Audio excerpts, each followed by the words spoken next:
Opa, beleza? Hoje eu tô aqui no formato de vídeo um pouquinho diferente dos últimos dias, porque hoje eu quero aqui mostrar um pouco como que eu faço para usar essas ferramentas de IA no dia a dia, como o Cursor, por exemplo, que é o que eu mais tenho usado, e como que isso tem aumentado a minha produtividade, aberto portas para mim, e é a moda do momento, né?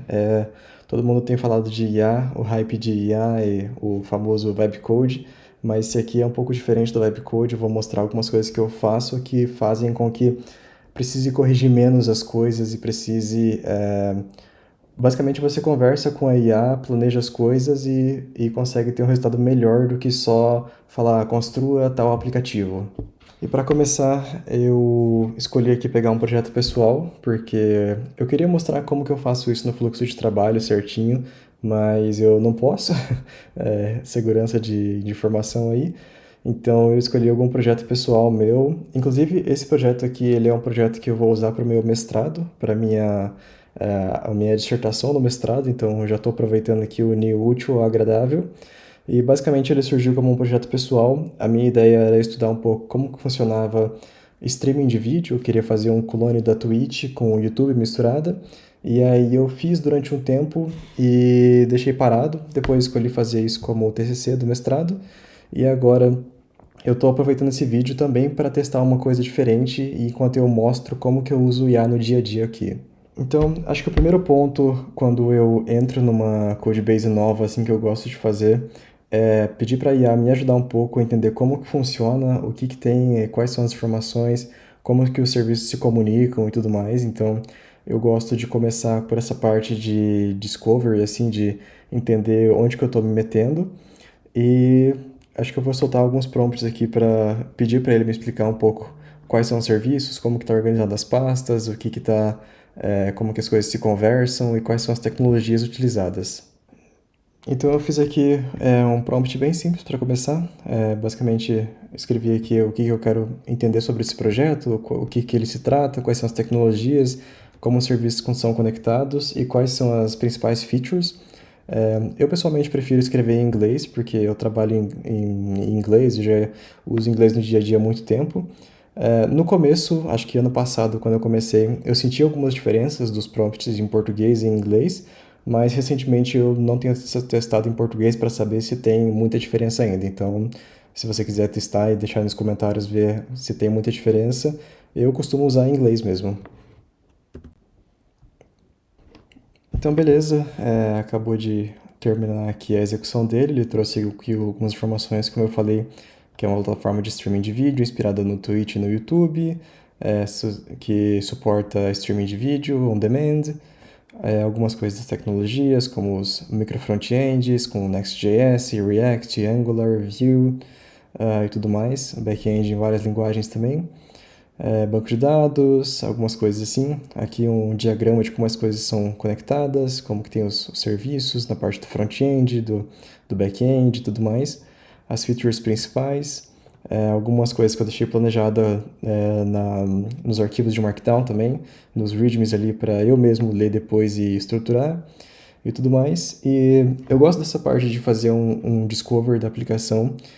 Nesse exemplo foi para pegar um pouco mais do contexto geral, mas quando eu estou trabalhando numa feature, por exemplo, ou num bug, alguma coisa assim, eu gosto de colocar como contexto para o modelo, para o agente de IA, pedir para ele explicar como funciona tal feature, para ele entender o passo a passo de como funciona tudo, para eu ter no contexto e ele não se perder na hora de eu pedir para implementar, sei lá, quero uma feature nova nessa página, e aí às vezes ele vai gerar coisa nova, sendo que ele podia reaproveitar um código ou podia fazer parecido de alguma forma. Então eu gosto de dar esse contexto para ele para poder entender melhor o que que ele está fazendo, entender melhor qual que é o código e o que que ele pode usar. E beleza, agora que ele já está com o contexto aí, o que eu pretendo fazer aqui é... Aqui a parte de front-end dessa aplicação, ela está toda em vários micro front-ends e eu quero transformar isso tudo num front-end só, rodar ali um React da vida que vai consumir todas as minhas APIs.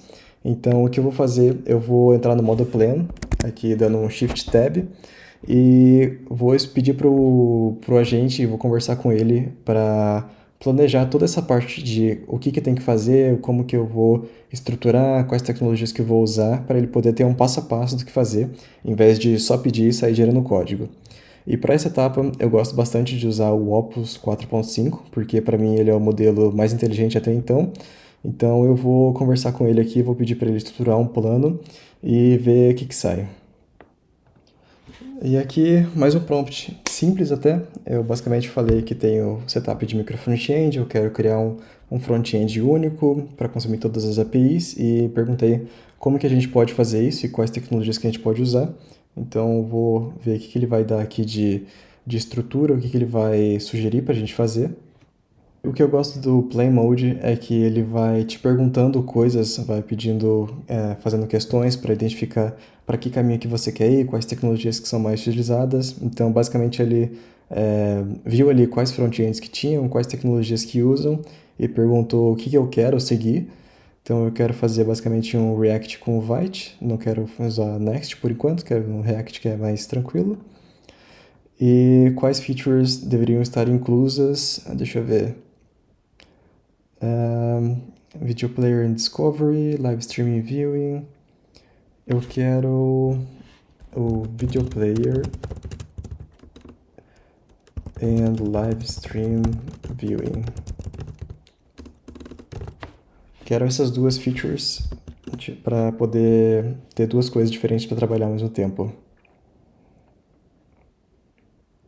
E aí aqui ele vai começar a gerar todo o plano de implementação. Aí eu posso ler, posso pedir coisas diferentes, posso pedir para ele alterar alguma coisa e depois eu só clico em Build e ele começa a criar o passo a passo. E aí ele trocou aqui, ele colocou os detalhes que eu pedi para ele trocar, eu pedi para ele colocar na pasta de front-end e ele veio aqui e colocou na documentação qual que era a localização certinha. E aí eu tenho aqui todo estruturado o meu passo a passo do que fazer, então eu poderia só clicar aqui em Build, ele já ia começar a montar, mas eu quero ver se ele consegue fazer isso usando o Subagents, que é um negócio meio recente até para o Cursor, eu vi recentemente, e eu estou bastante curioso e testando bastante como que eles funcionam no dia a dia.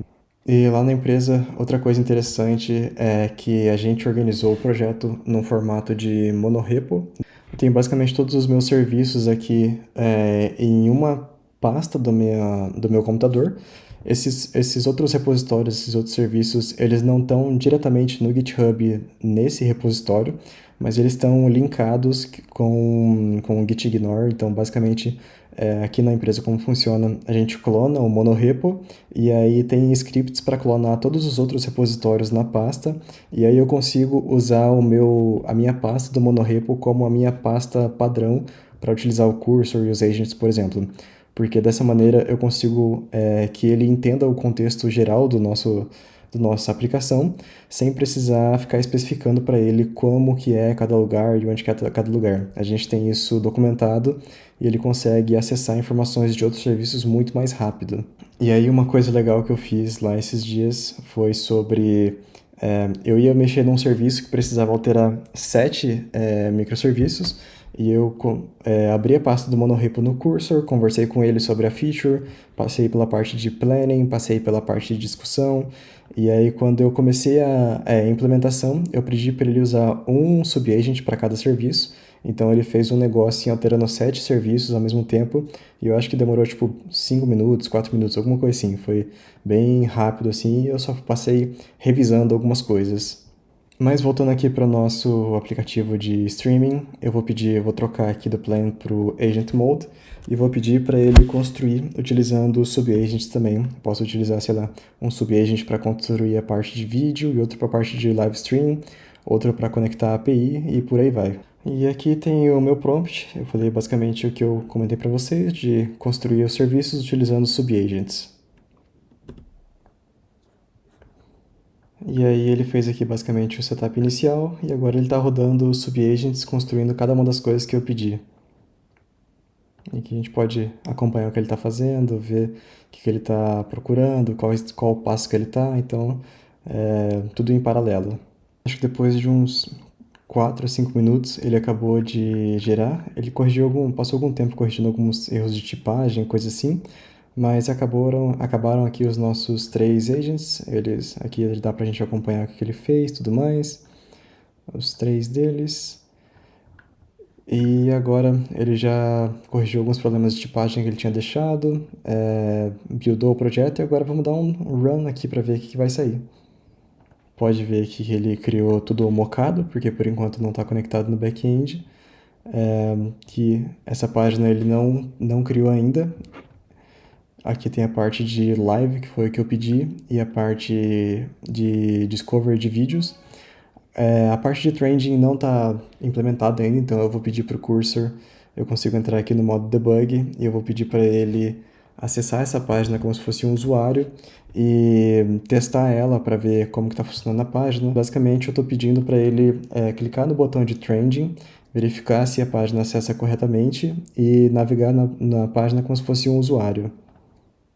Então, e aqui ele vai usar o MCP o browser MCP, se eu não me engano, e aqui ele consegue abrir o navegador, consegue tirar snapshot, tirar print e ver como é que tá. Então, já abriu aqui o meu Chrome, vai abrir a aplicação. Deixa eu até diminuir um pouquinho aqui para mostrar ele o output dele.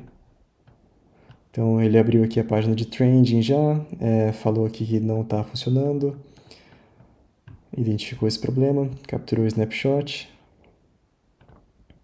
Agora ele está verificando página a página para ver o que mais tem de problema. E até enviar a mensagem ele está enviando aqui, ó. Mandou um hello from test, mandou aqui. O negócio testa de tudo, basicamente, que tem acesso. E aí agora ele encerrou de fazer a varredura aí pela aplicação, encontrou alguns bugs, mas são coisas que eu não quero mexer agora, então eu vou voltar para o plano inicial, que é conectar isso aqui no back-end. Por enquanto eu vou fazer só a parte do live stream mesmo, os vídeos eu vou deixar mocados, que aqui é um pouco mais fácil de testar a parte da live.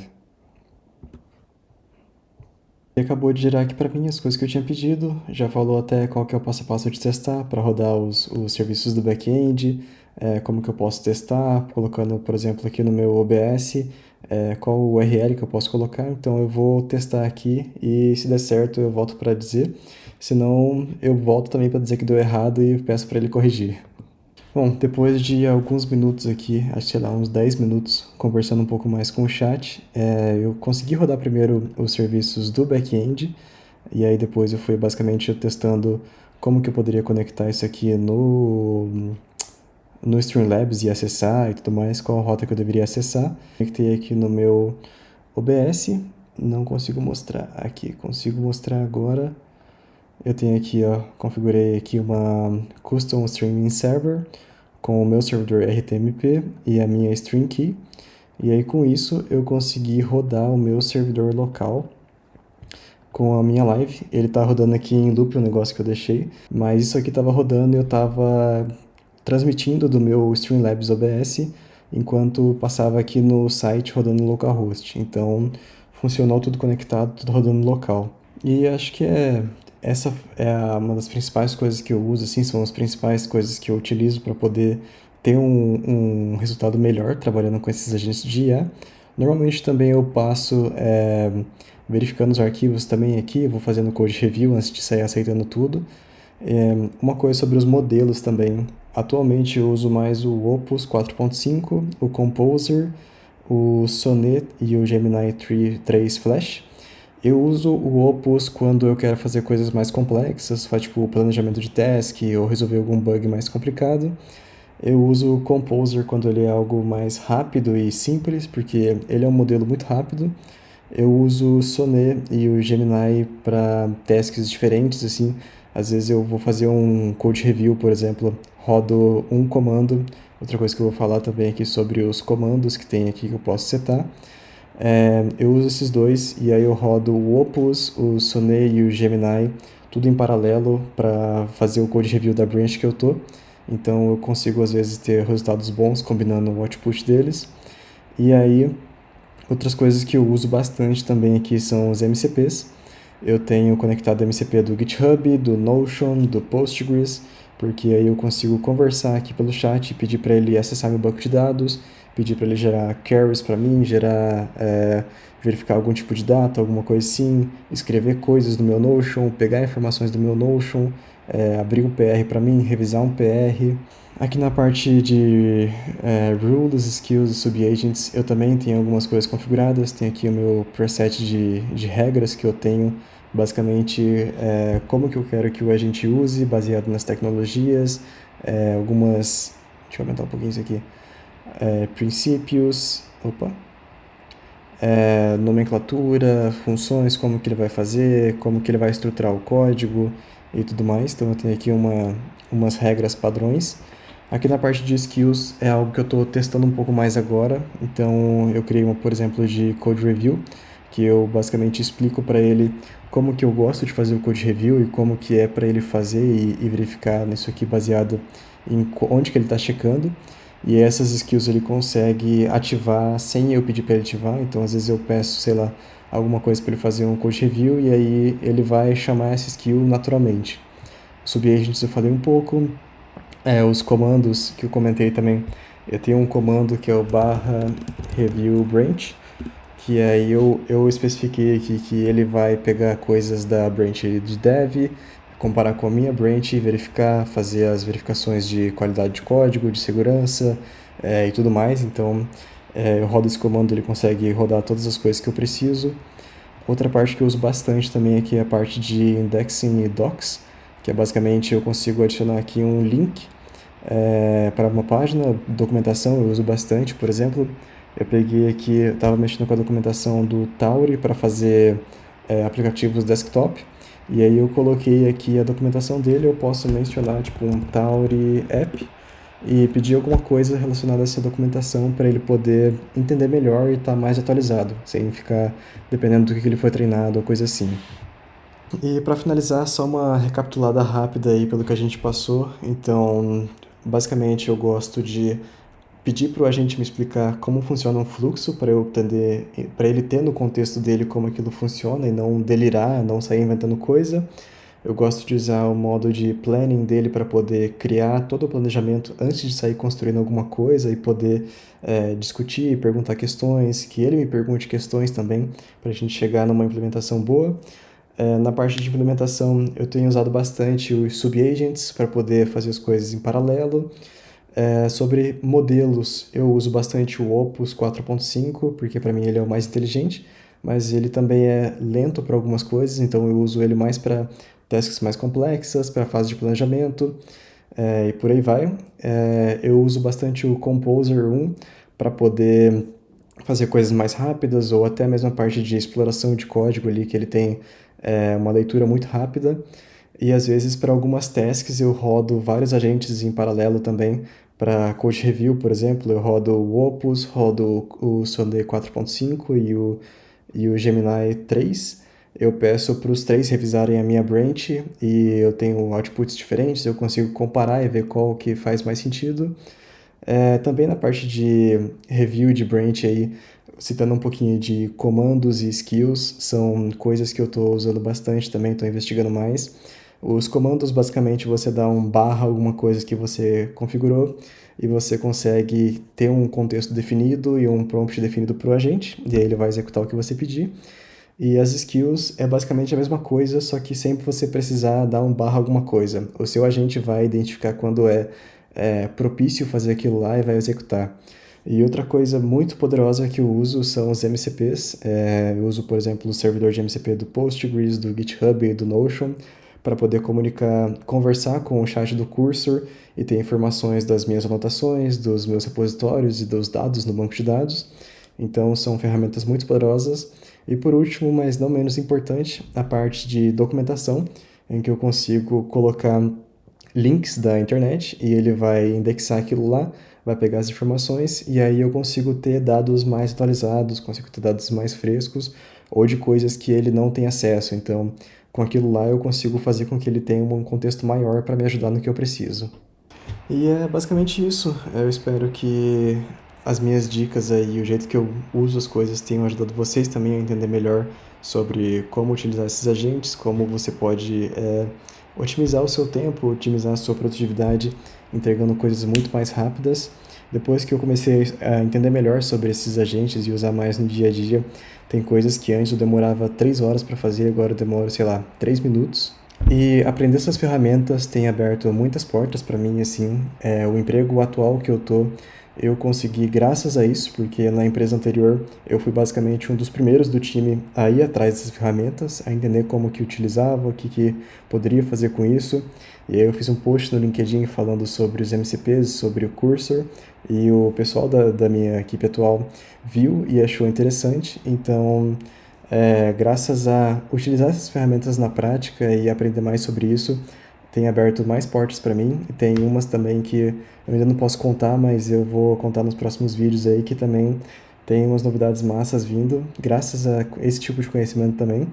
Então, até nas entrevistas mesmo, eu vejo muita gente falando que entrevistas atualmente tem uma etapa de código, mas muitas vezes essa etapa de código é utilizando ferramentas de IA. Então o pessoal já quer entender como que você usa no dia a dia, como que você estrutura o seu prompt, o seu contexto e tudo mais. Então, aprender mais sobre isso eu acho que é meio que obrigatório atualmente, se você quiser vagas boas, se quiser estar bem posicionado no mercado. E é isso, espero que esse vídeo tenha ajudado. Comenta aí como que você usa essas ferramentas no dia a dia, o que você tem usado. Eu vi bastante gente também falando do Cloud. Eu usei o Cloud por um tempo em uma outra empresa, mas agora eu estou mais no Cursor. Mas eu pretendo voltar para o Cloud também, porque eu estou achando ele muito massa, as coisas que eu vejo o pessoal fazendo. Então comenta aí quais ferramentas que você está utilizando, se eu deixei passar alguma coisa, se tem alguma coisa que é importante também e que você usa no dia a dia. Valeu, tamo junto.